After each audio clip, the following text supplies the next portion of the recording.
Welcome to Lakers News Fan Report, your home for the latest breaking news, exclusive insights, and in-depth analysis on our beloved purple and gold. I'm here to bring you everything you need to know about the Lakers, from locker room dynamics to front office decisions that shape our championship aspirations. There are moments in Lakers history that define entire eras, moments when everything you thought you knew about this franchise shifts beneath your feet. Right now, we're living through one of those seismic moments, and most fans haven't even realized it yet. The Staples Center, Crypto.com arena, is buzzing with an energy that feels both familiar and completely foreign at the same time. The Lakers are winning. They're dominating. They're playing championship-level basketball. And yet, something fundamental has changed in a way that will alter the course of this franchise for the next decade. Let me paint you a picture. The Lakers just demolished the New Orleans Pelicans, extending their record to an impressive 15 wins and 4 losses. That's not just good, that's elite territory in today's NBA. The team is clicking on all cylinders, playing with a fluidity and chemistry that has analysts and fans alike talking about championship possibilities. The offense is humming, the defense is locked in, and there's this palpable sense of purpose every time they take the court. But here's where it gets interesting, and I need you to really listen to what I'm about to tell you, because it changes everything. One of the most iconic players in Lakers history, one of the greatest to ever wear the purple and gold, wasn't even on the court for that victory. Load management, they said. Left leg issues, they explained. Rest for the long season ahead, they justified. But underneath those explanations lies a truth that's both uncomfortable and undeniable. For the first time in 2 decades, for the first time since he was a teenager in Cleveland wearing that number 23 jersey, we're watching a superstar come to terms with something every athlete must eventually face: time. Father Time remains undefeated, and even the greatest players in history must eventually acknowledge his presence. Now, before you click away thinking this is just another negative take, let me be crystal clear. This isn't about decline. This isn't about inability. This isn't about whether someone can still play at an elite level. Because here's the thing that makes this situation so complex, so nuanced, so worthy of serious discussion. The player we're talking about can absolutely still perform. At 41 years old, dealing with sciatica issues that would sideline most players permanently, this future Hall of Famer is still capable of averaging over 20 points per game. Think about that for a second. 41 years old, still putting up 20-plus points per game in the most competitive basketball league on the planet.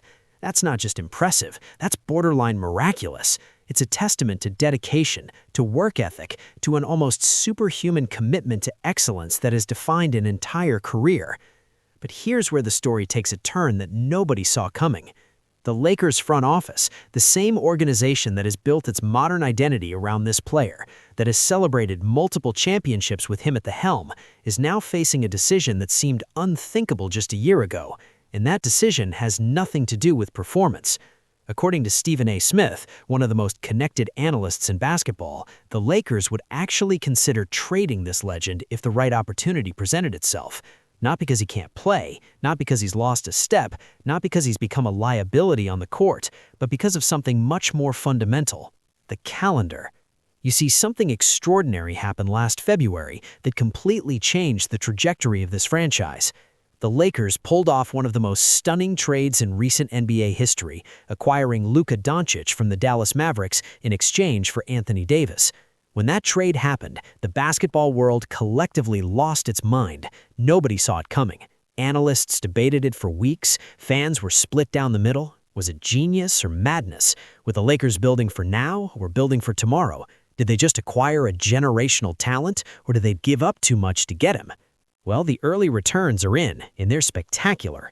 Luka Doncic isn't just fitting in with the Lakers. He's not just playing well. He's absolutely dominating the NBA in purple and gold, looking every bit like the MVP candidate that many predicted he would become. At just 26 years old, Doncic has taken this franchise by storm, playing with a maturity and poise that belies his age. His basketball IQ is off the charts. His ability to control the tempo of a game is reminiscent of the all-time greats. His court vision creates opportunities that simply didn't exist before. And most importantly for Lakers fans, he's winning. The team's 15-4 record isn't just a statistical anomaly, it's a reflection of a franchise that has found its new cornerstone, its new foundation, its new future. But Doncic isn't the only revelation of this season. Austin Reaves has emerged as one of the most surprising breakout stars of the 2025-26 campaign. The former undrafted player has transformed himself into a legitimate secondary scoring option, a player that opposing teams have to game plan for, a player that can take over games when needed. Reaves is averaging career highs across the board, showing development in areas of his game that scouts once questioned. His three-point shooting has become deadly consistent. His decision-making with the ball has matured dramatically. His defense, once considered a weakness, has improved to the point where coaches trust him in crucial late-game situations. Together, Doncic and Reaves have formed a dynamic duo that has Lakers fans dreaming of another championship parade down Figueroa Street. The chemistry between them is natural, almost organic in how they read and react to each other on the court. Doncic's ability to break down defenses creates open looks for Reaves. Reaves' constant movement without the ball gives Doncic passing angles that didn't exist before. It's beautiful basketball, the kind that makes you fall in love with the game all over again. And here's where we arrive at the elephant in the room, the conversation that Lakers Nation needs to have honestly and openly. LeBron James, the king, the four-time champion, the player who brought us that magical championship in 2020 during the pandemic, is no longer the main man. That's not a criticism. That's not disrespect. That's simply the reality of where we are right now as a franchise. The Lakers were flying high in his absence early in the season, which led many observers to ask uncomfortable questions about fit, about roles, about where a 41-year-old superstar fits into a team that's building around a 26-year-old future MVP. Now, LeBron has shown that he can still play at an incredibly high level. He's demonstrated that he can coexist with Doncic and Reaves, that he can adapt his game to complement rather than dominate, that his basketball genius extends beyond just being the primary option. But according to Stephen A. Smith's recent comments, that might not be enough to secure his long-term future with the organization. On a recent episode of his show, Smith laid out the harsh reality facing both LeBron and the Lakers, even acknowledging that LeBron can still average over 20 points per game at age 41, even praising his ability to fight through sciatica issues that would end most careers. Smith believes the Lakers would trade him if given the choice. The reasoning is brutally simple and completely understandable from a business perspective. Luka Doncic is 26 years old. He's the future of this franchise for the next decade. The Lakers want to surround him with young, dynamic players who can grow together, who can develop chemistry over years rather than months, who can build something sustainable rather than chasing one more championship with an aging core. As Smith put it during his analysis, you want young cats to play, not someone who's 41 and potentially retiring within the next year or two. This isn't about LeBron's game, it's about his age. It's about the calendar pages turning relentlessly forward. It's about a franchise making the difficult but necessary decision to prioritize tomorrow over yesterday. Let's look at the numbers, because they tell a compelling story. The Lakers are 15-4, with LeBron missing multiple games for load management. They've won games decisively, not scraping by with narrow victories, but dominating opponents in ways that suggest sustainable success.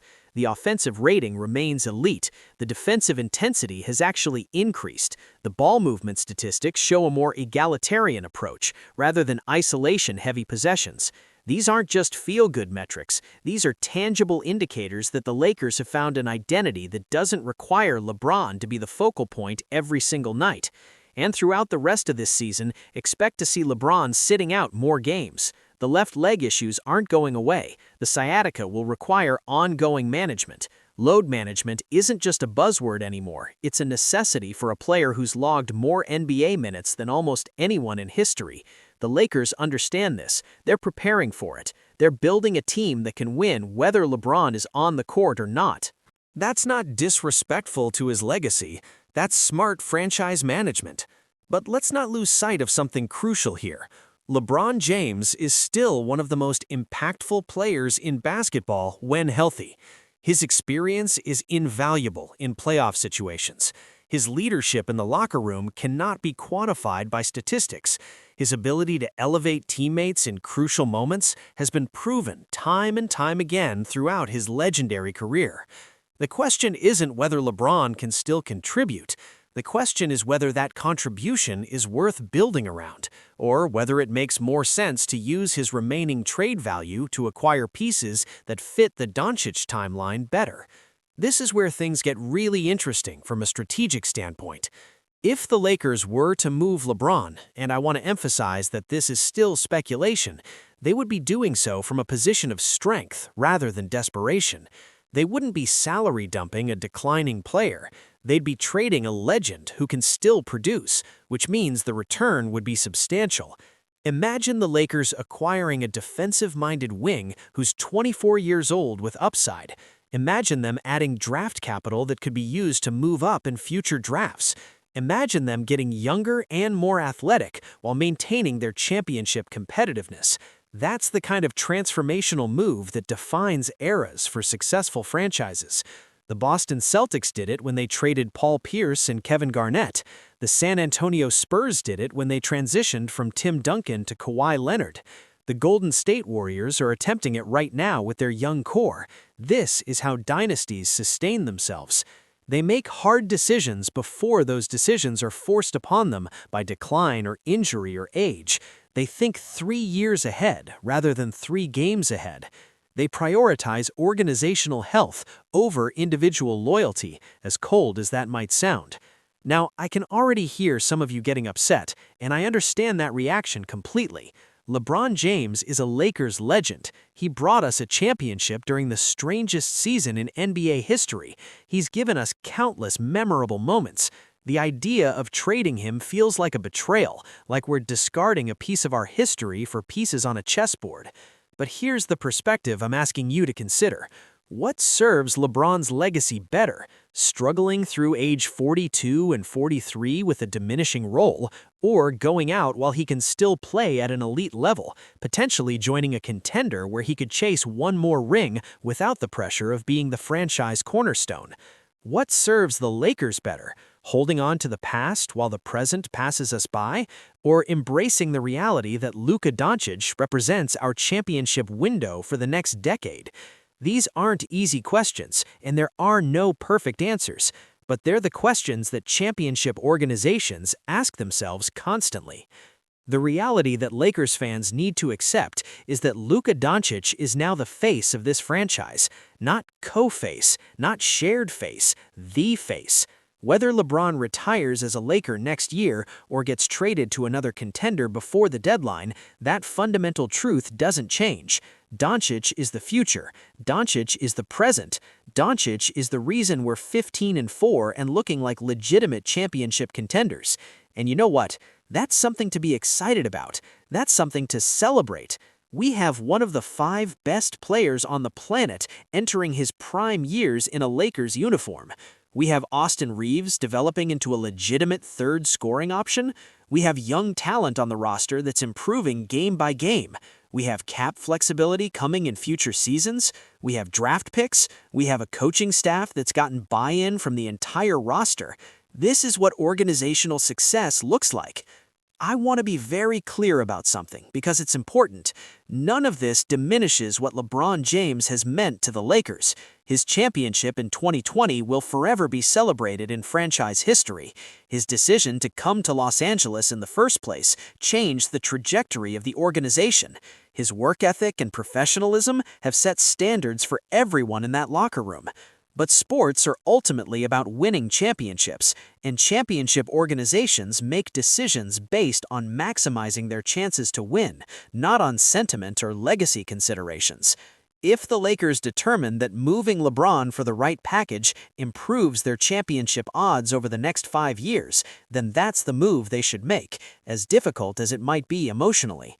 If they determine that keeping him for one more season provides value that can't be replicated, then they'll keep him and let him retire on his own terms. Either way, the decision will be made with the franchise's best interests at heart.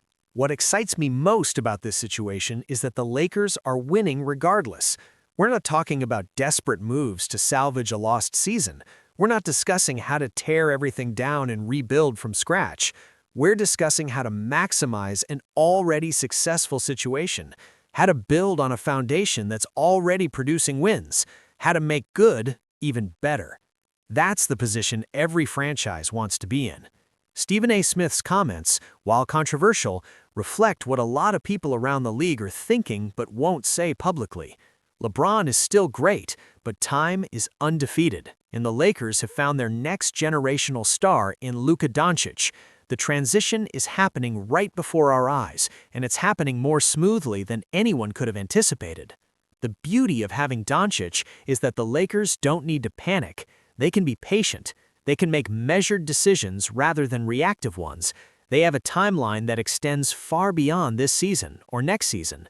They're thinking about championships in 2027, 2028, 2029. One more thing I want to address because it's important. Some fans might think this discussion is disrespectful to LeBron. I completely disagree. Acknowledging that someone is 41 years old and near the end of their career isn't disrespectful. It's realistic. What would be disrespectful is pretending that age doesn't matter, that everyone can play forever, that franchise decisions shouldn't account for biological reality. LeBron himself has probably had these same conversations with his inner circle. He's one of the smartest players in NBA history. He understands the business. He knows that at some point, every great player reaches a crossroads where their value to a franchise is different than it was 5 years ago. That doesn't diminish what they've accomplished, it just reflects where they are in their journey. If you found this analysis valuable, if it gave you a new perspective on where the franchise is headed, then do me a favor and hit that subscribe button right now. This is Lakers News Fan Report, your destination for the most in-depth, honest, and comprehensive Lakers coverage anywhere on YouTube. We don't do clickbait. We don't do hot takes for the sake of controversy. We do real analysis, backed by facts, delivered by someone who bleeds purple and gold just like you. Smash that like button if you appreciate content that doesn't insult your intelligence, that respects your knowledge of the game, that treats you like the sophisticated basketball fan you are. Turn on notifications because the Lakers news cycle never stops, and you deserve to be first to know when major developments happen. Share this video with your fellow Lakers fans because these conversations need to happen throughout Lakers Nation. We're all in this together, riding the ups and downs of this incredible franchise. I'll see you in the next video with more breaking news, more analysis, and more insights into our Lakers. Until then, stay faithful to the purple and gold, trust the process, and remember that championship organizations make championship decisions. Lakers Nation, this is our time.